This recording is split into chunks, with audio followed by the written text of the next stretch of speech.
hospitalidad de mis amigos.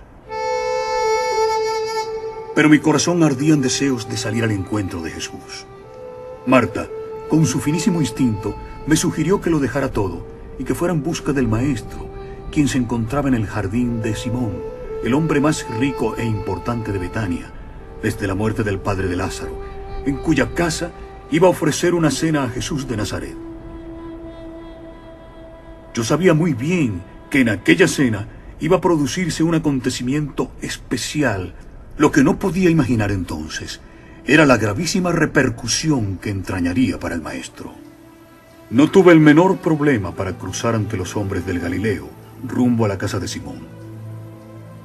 Uno de los discípulos, Judas de Santiago, gemelo del otro Alfeo, se brindó para acompañarme. Un estrecho camino, adoquinado con piedras blancas, nos condujo en línea recta hasta la explanada abierta al pie de la escalinata de mármol que daba acceso a la casa. No fue necesario que Judas me señalara a su maestro. El gigante se hallaba rodeado de una decena de niños jugando. Aquel espectáculo me fascinó de tal forma que, en silencio, casi de puntillas, rodeé la pequeña explanada, sentándome en los primeros peldaños de la escalinata. Y allí permanecí, absorto, disfrutando como los pequeños. Entre la algarabía de los pequeñuelos, destacaba a ratos su risa, limpia y rotunda, como aquella luminosa mañana.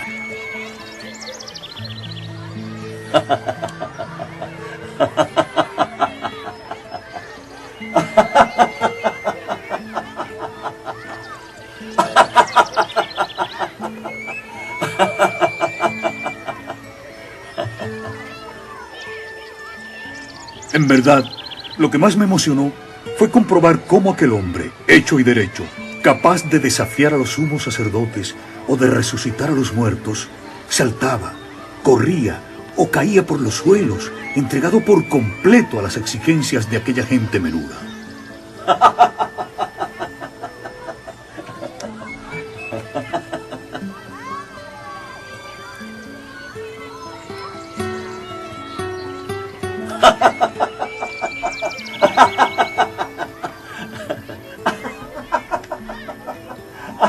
No sé cuánto tiempo duró aquello. Quizá 1 o 2 horas. Súbitamente me asaltó un presentimiento. O mucho me equivocaba, o aquellos iban a ser los últimos juegos de Jesús de Nazaret. De pronto, cuando más punzante era aquella inexplicable melancolía, el maestro detuvo el juego. Retiró de sus ojos la venda de tela con la que jugaba la gallinita ciega y acarició a los pequeños, dando por terminada la diversión. Aunque Jesús había tenido múltiples oportunidades de verme allí sentado, fue en ese momento cuando dirigió su mirada hacia mí. Los niños se desperdigaron por el jardín y el maestro avanzó hacia las escalinatas. Traté de ponerme en pie, pero el rabí extendió su mano indicándome que no me moviera. Se sentó a mi lado, con la respiración aún agitada y la frente empapada por el sudor. Jasón, amigo, ¿qué te sucede? Tú estás aquí para dar testimonio. No debes de fallecer. Entonces, ¿sabes quién soy? ¿Ves allá a mis discípulos? Pasará mucho tiempo hasta que esos y las generaciones venideras comprendan quién soy y por qué fui enviado por mi Padre. Tú, a pesar de venir de donde vienes, estás más cerca que ellos de la verdad. No comprendo, maestro, por qué tus hombres van armados. Muy pocos lo creerían en mi tiempo. Los que están conmigo no me han entendido. Señor, hay tantas cosas de las que desearía hablarte. Bueno, aún tenemos tiempo. Bástele a cada día su afán. Antes me has preguntado qué me ocurría. ¿Cómo has podido darte cuenta? Levanta la piedra y me encontrarás allí. Corta la madera y yo estoy allí. Donde hay soledad, allí estoy yo también. Sabes, toda mi vida me he sentido solo, Yo soy la luz que está sobre todos. Hay muchos que se detienen junto a la puerta, pero en verdad te digo que solo los solitarios entrarán en la cámara nupcial. Me tranquiliza saber que también los que dudamos tenemos un rincón en tu corazón.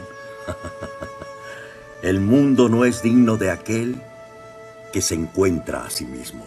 1000 veces me he hecho la misma pregunta. ¿Por qué estamos aquí? El mundo es un puente. Pasad por él, pero no os instaléis en él. Pero no has respondido a mi pregunta. Sí, Jasón, sí lo he hecho. Este mundo es como la antesala del reino de mi padre. Prepárate en la antesala, a fin de que puedas ser admitido en la sala del banquete. Sé caminante que no se detiene. Pero, Señor, conozco a muchos que se han instalado en su sabiduría y que dicen poseer la verdad. Dime una cosa, Jasón. ¿Dónde crece la simiente? En la tierra. En verdad te digo que la verdadera sabiduría solo puede nacer en el corazón que ha llegado a ser como el polvo. El sabio y el anciano, que no duden en preguntar a un niño de 7 días por el lugar de la vida, vivirán. Porque muchos primeros serán últimos y llegarán a ser uno. Tú hablas de la verdad, pero ¿dónde debo buscarla? Si los que os guían os dicen, mirad, el reino está en el cielo, entonces los pajes del cielo os precederán. Si os dicen que está en el mar, entonces los peces del mar os precederán. Pero yo te digo que el reino de mi Padre está dentro y fuera de vosotros. Cuando os conozcáis, seréis conocidos y sabréis que sois los hijos del Padre viviente. Mas si no os conocéis, estaréis en la pobreza y vosotros seréis la pobreza. ¿Alguna vez has escuchado a tu propio corazón? El secreto para poseer la verdad solo está en mi Padre. Y en verdad te digo que mi Padre siempre ha estado en tu corazón. Solo tienes que mirar hacia adentro. Bienaventurado el que busca, aunque muera creyendo que jamás encontró. Y dichoso aquel que a fuerza de buscar, encuentre. Cuando encuentre, se turbará. Y habiéndose turbado, se maravillará y reinará sobre todo. Señor, yo miro a mi alrededor y me maravillo y entristezco al mismo tiempo. Yo te aseguro, Jasón, que todo aquel que sabe ver lo que tiene delante de sus ojos, recibirá la revelación de lo oculto. No hay nada oculto que no será revelado. Mi timidez inicial se fue disipando. El calor y la cordialidad de aquel hombre terminaban por quebrar los muros más inexpugnables. Pero nuestra conversación se vio súbitamente interrumpida por varios de los discípulos. La multitud que se agolpaba a las puertas de la casa de Simón reclamaba al rabí. Y los hombres del Nazareno se sentían impotentes para contenerlos. Cuando el maestro se alejó, me juré a mí mismo que buscaría nuevas oportunidades para conversar con él y exponerle mis interminables dudas. Me fui tras él. La multitud que yo había visto a las puertas del jardín de la casa de Simón estalló al ver al maestro. Pero Jesús no se movió del portalón. Allí, flanqueado por sus discípulos, saludó a los peregrinos. A juzgar por sus gritos, aquellos hebreos, galileos en su mayoría, no pretendían escuchar al Nazareno. Lo único que verdaderamente les importaba era asistir a otro prodigio. Jesús, con evidentes muestras de desilusión, alzó sus brazos y se hizo el silencio. ¡Necios! Yo aparecí en medio del mundo, y en la carne fui visto por ellos. Y hallé a todos los hombres ebrios, y entre ellos no encontré a ninguno sediento.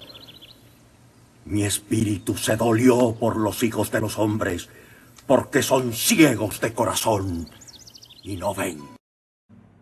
Comprobar que Jesús de Nazaret se ofrecía gustosamente al diálogo, aproveché la ocasión y le pregunté su opinión sobre aquella tarde.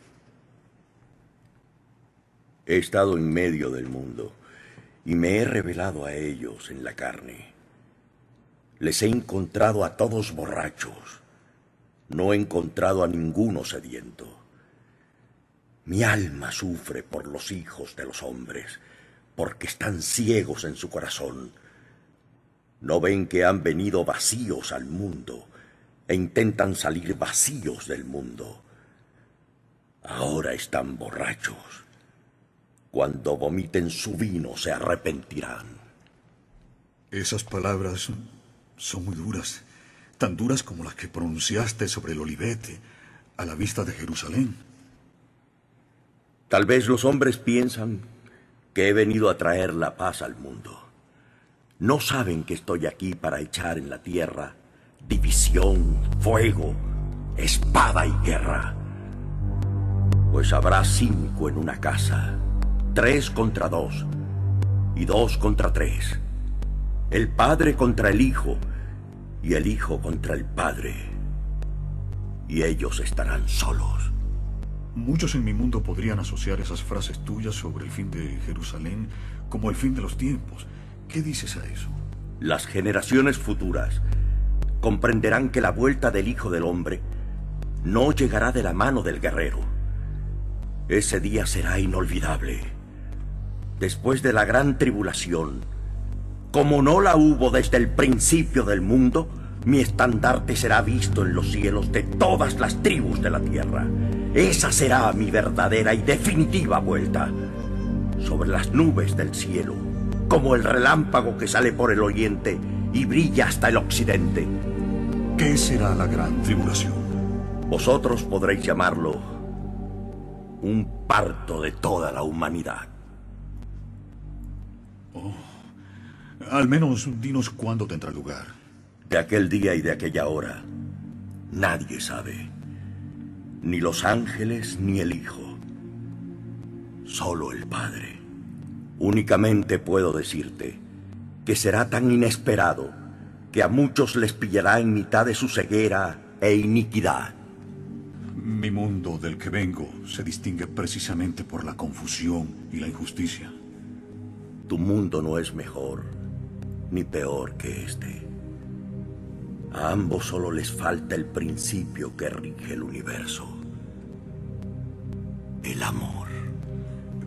Dame al menos una señal para que sepamos cuándo te revelarás a los hombres por segunda vez. Cuando os desnudéis sin tener vergüenza, toméis vuestros vestidos, los pongáis bajo los pies como los niños y los pateéis. Entonces veréis al Hijo del Viviente y no temeréis. Entonces mi mundo está aún muy lejos de ese día. Allí los hombres son enemigos de los hombres y hasta del propio Dios, que según creencias es Dios justiciero que condena al fuego del infierno a quienes mueren en pecado. Estáis entonces equivocados. Dios no tiene enemigos. Los hombres son hábiles manipuladores de la verdad. Un padre puede sentirse afligido ante las locuras de un hijo, pero nunca condenaría a los suyos a un mal permanente. El infierno, tal como creen en tu mundo, significaría que una parte de la creación se le ha ido de las manos al Padre. Y puedo asegurarte que creer eso es no conocer al Padre. ¿Por qué hablaste entonces en cierta ocasión del fuego eterno y del rechinar de dientes?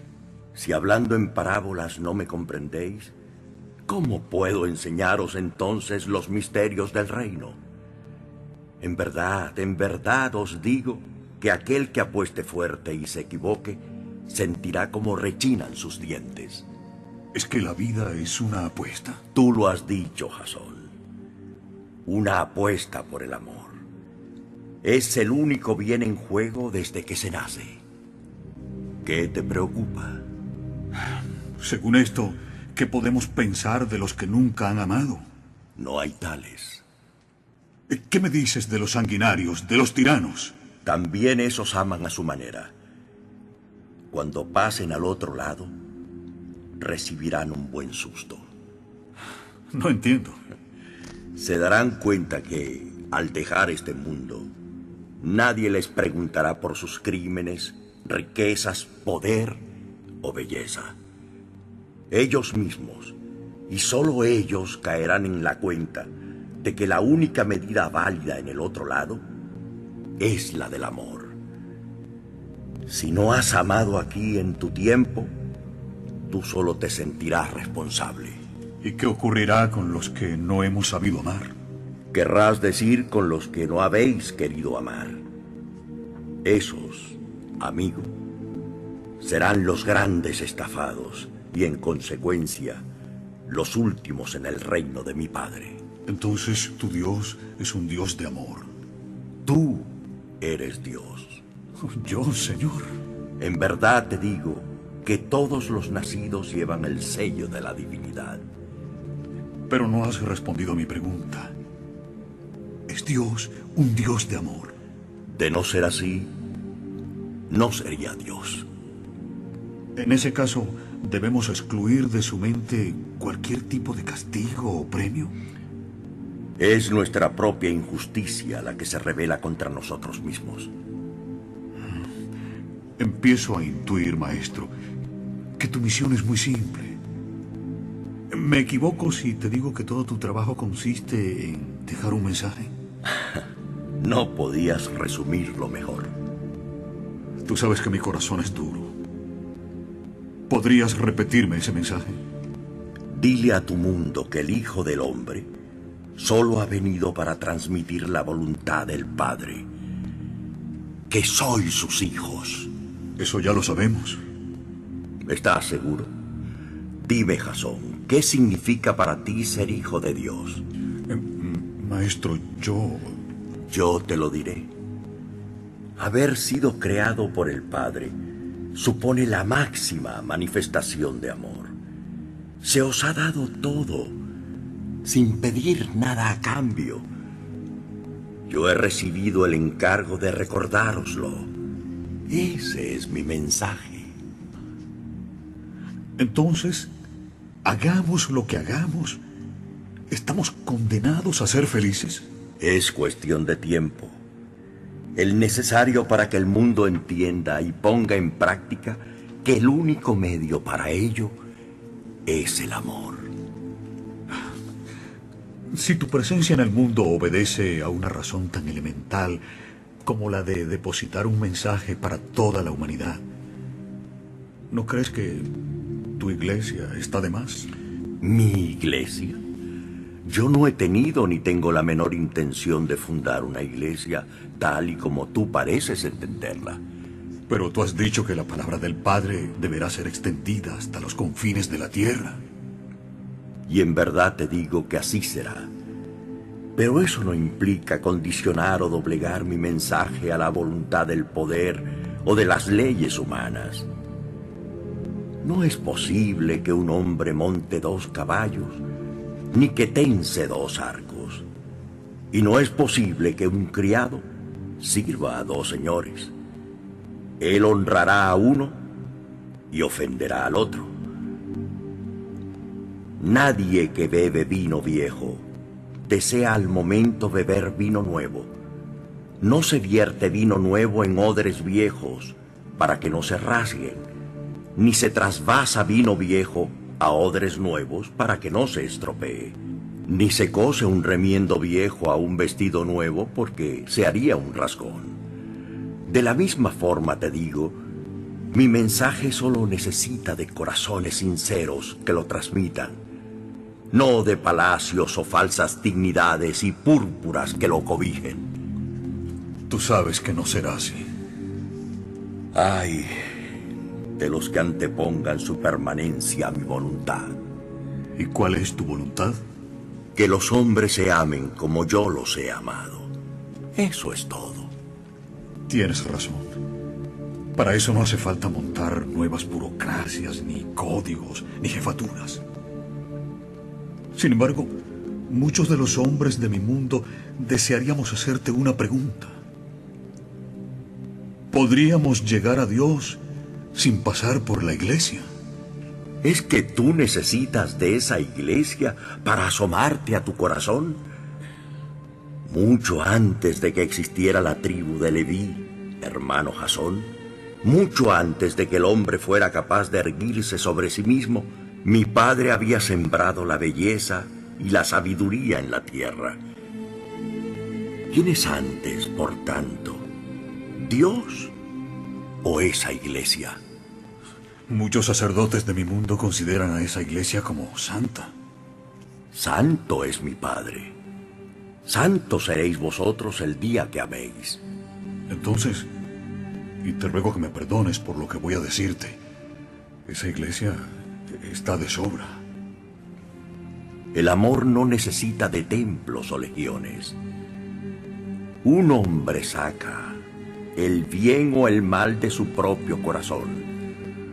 Un solo mandamiento os he dado, y tú sabes cuál es. El día que mis discípulos hagan saber a toda la humanidad que el Padre existe, su misión habrá concluido. Es curioso. Ese padre parece no tener prisa. En verdad te digo que él sabe que terminará triunfando. El hombre sufre de ceguera, pero yo he venido a abrirle los ojos. Otros seres han descubierto ya que es más rentable vivir en el amor. ¿Qué ocurre entonces con nosotros? ¿Por qué no terminamos de encontrar esa paz? Yo he dicho que a los tibios los vomitaré de mi boca, pero no trates de consumir a tus hermanos en la molicie o en la prisa. Deja que cada espíritu encuentre el camino. Él mismo, al final, será su juez y defensor. Entonces, todo eso del juicio final... ¿Por qué os preocupa tanto el final si ni siquiera conocéis el principio? Ya te he dicho que al otro lado os espera la sorpresa.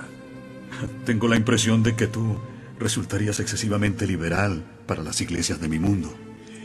Dios es tan liberal como tú dices, que permite incluso que te equivoques. Ay de aquellos que se arroguen el papel de salvadores, respondiendo al error con el error y a la maldad con la maldad. Ay de aquellos que monopolicen a Dios. Dios. Tú siempre estás hablando de Dios. ¿Podrías explicarme quién o qué es? Dudo que exista muro, corazón o distancia que no pudiera ser alcanzado por semejante fuerza. ¿Puedes tú explicarles a estos de dónde vienes y cómo? ¿Puede el hombre apresar los colores entre sus manos? ¿Puede un niño guardar el océano entre los pliegues de tu túnica? ¿Pueden cambiar los doctores de la ley el curso de las estrellas? ¿Quién tiene potestad para devolver la fragancia a la flor que ha sido pisoteada por el buey? No me pidas que te hable de Dios. Siéntelo. Eso es suficiente. Voy bien si te digo que lo siento como una energía. Vas muy bien. ¿Y qué hay por debajo de esa energía? Es que no hay arriba y abajo. El amor, es decir, el Padre, lo es todo. ¿Por qué es tan importante el amor? Es la vela del navío. ¿Qué es el amor? Dar. Dar. ¿Pero qué? Dar. Desde una mirada hasta tu vida. ¿Qué podemos dar los angustiados? La angustia. ¿A quién? A la persona que te quiere. ¿Y si no hay nadie? Eso es imposible. Incluso los que no te conocen pueden amarte. ¿Y qué me dices de tus enemigos? ¿También debes amarles? Sobre todo a esos. El que ama a los que aman ya ha recibido su recompensa. La conversación se prolongaría aún hasta bien entrada la madrugada. Ahora sé que mi escepticismo hacia aquel hombre había empezado a resquebrajarse. 4 horas más tarde, con el alba, Eliseo me despertó. La víspera, el maestro había dado órdenes precisas a sus discípulos para salir temprano hacia Jerusalén. Acudir a la ciudad santa constituía en aquellos momentos una caja de sorpresas. El Sanedrín seguía acechante, y los íntimos del Galileo no sabían qué podía reservarles el destino.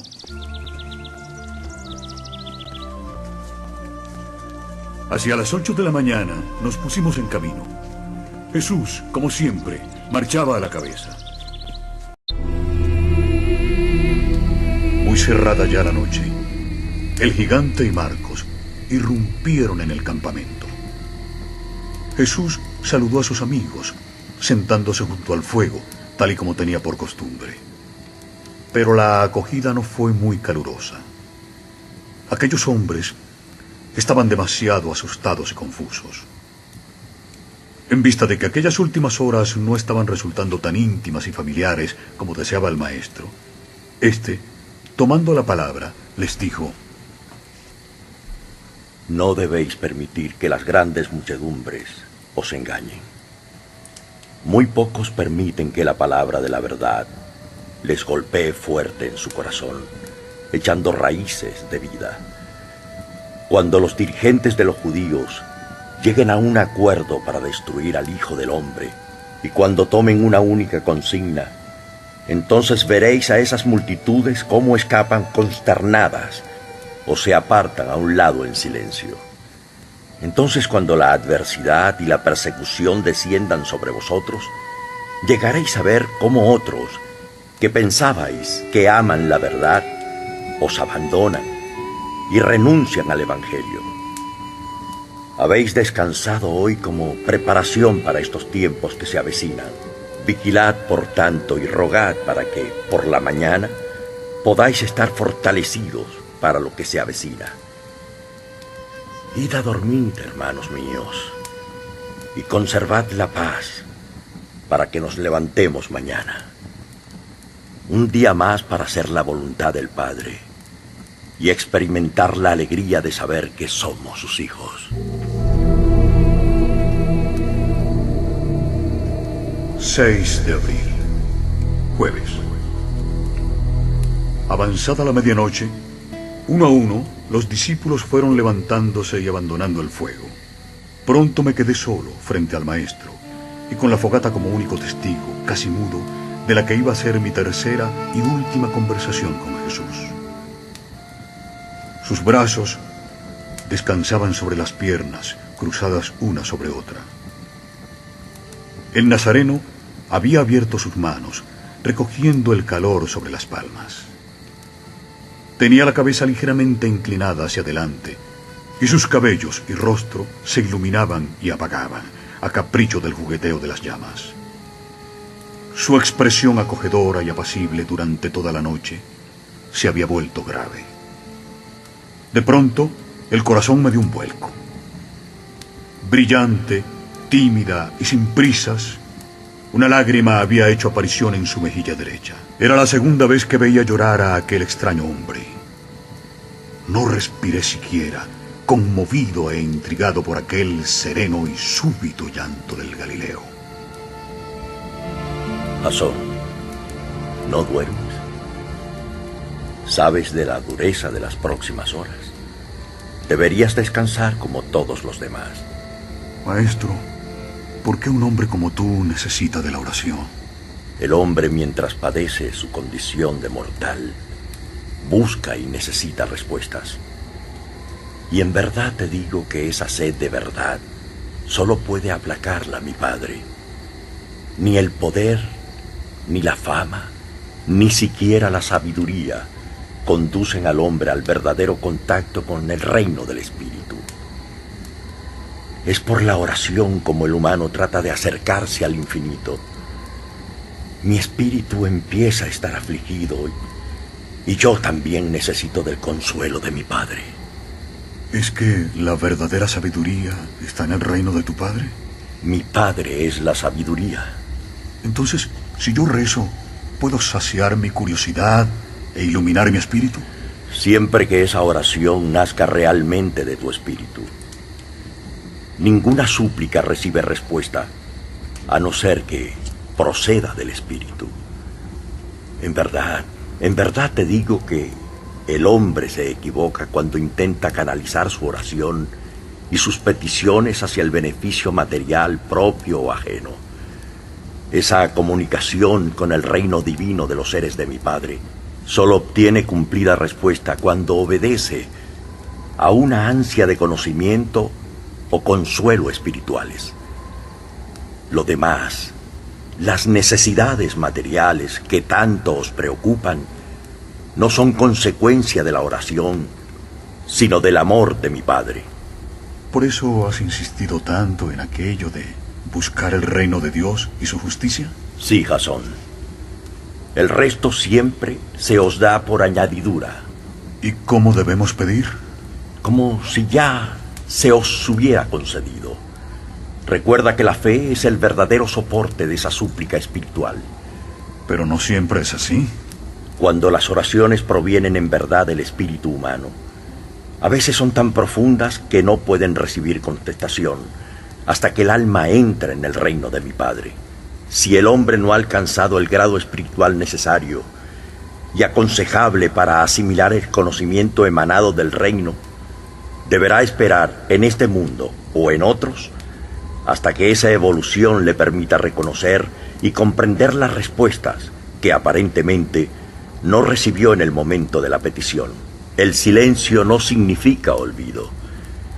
El hijo está siempre en el derecho de preguntar a sus padres, pero estos pueden demorar las respuestas, a la espera de que el infante adquiera la suficiente madurez como para comprenderlas. ¿Debo pensar entonces que la demora en la respuesta a mis súplicas es señal de mi progresivo avance en el mundo del espíritu? Hay infinidad de respuestas indirectas, de acuerdo con la capacidad mental y espiritual del que pide. Pero cuando una súplica queda temporalmente en blanco, es frecuente presagio de una contestación que llenará en su día a un espíritu enriquecido por la evolución.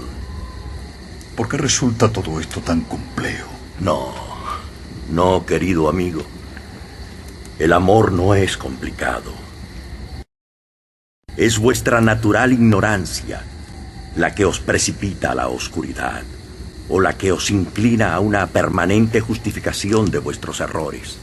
¿De verdad el acceso al reino de tu Padre está al alcance de todos los mortales? El reino de nuestro Padre está en el corazón de todos y cada uno de los seres humanos. Solo los que despiertan a la luz del Evangelio lo descubren y penetran en él. ¿A quién aborrecer más? En el corazón de mi Padre no hay lugar para el odio. Deberías saberlo. Guárdate solo de los hipócritas, pero no viertas jamás en ellos el veneno de la venganza. ¿Quién es hipócrita? Aquel que predica la vía del reino celestial y en cambio se instala en el mundo. En verdad te digo que los hipócritas engañan a los simples de corazón y no satisfacen más que a los mediocres. ¿A quién estimas más? ¿A un hombre espiritual o a un revolucionario? Prefiero al hombre que actúa con amor, aquel que es capaz de amarlo todo. ¿Pero qué me dices de las injusticias?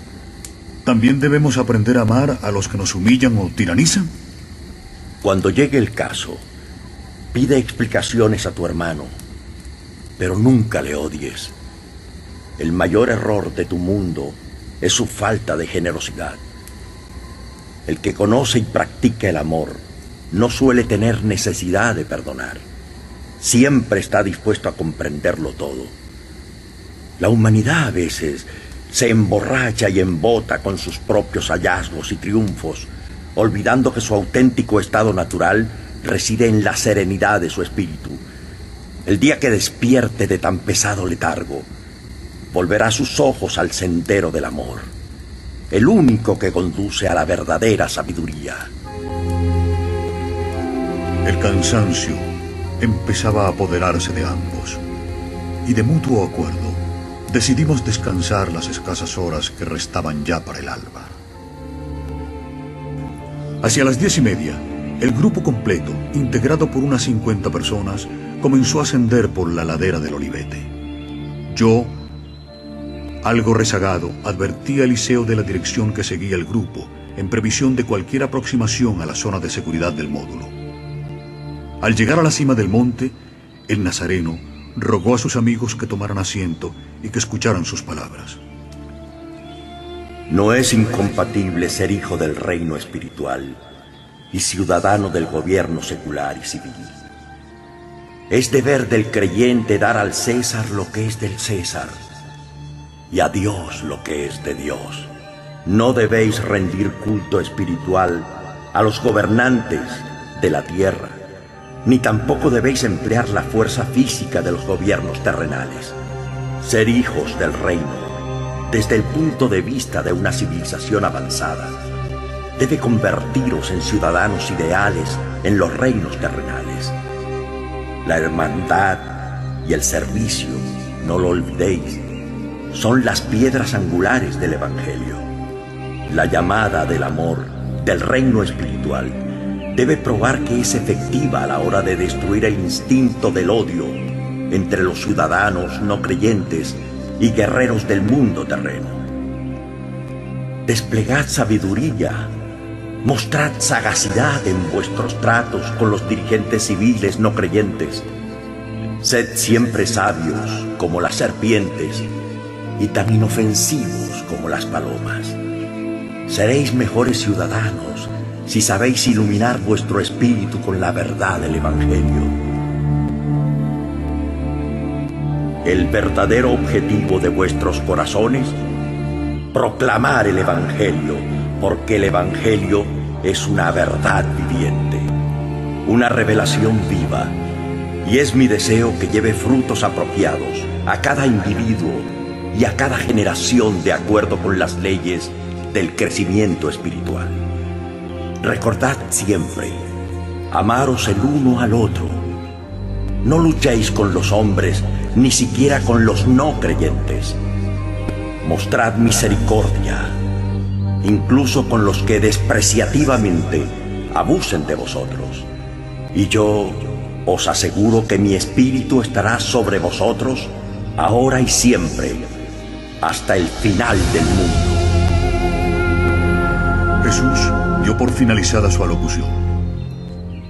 Desde mi punto de vista, aquellos gentiles habían asimilado mejor que los propios apóstoles las intenciones y enseñanzas del Maestro. Los 11 casi no abrieron la boca. No acertaban a comprender que la difusión de la verdad pudiera llevarse a efecto sin la promulgación de leyes seculares, como había pedido el Maestro. Para la mayoría, las últimas frases del rabí sobre la destrucción que buscaban los dirigentes judíos fueron interpretadas como una gran tragedia que estaba a punto de asolar el mundo. Y aunque conocían la orden concretísima del Sanedrín de dar caza a Jesús, su fe en los poderes del Galileo era tal que se resistían a admitir que los sacerdotes pudieran tocarle siquiera. Para mí, a nivel personal, algunas de las afirmaciones de Jesús en aquella inolvidable mañana en la cima del Olivete han revestido una gran importancia.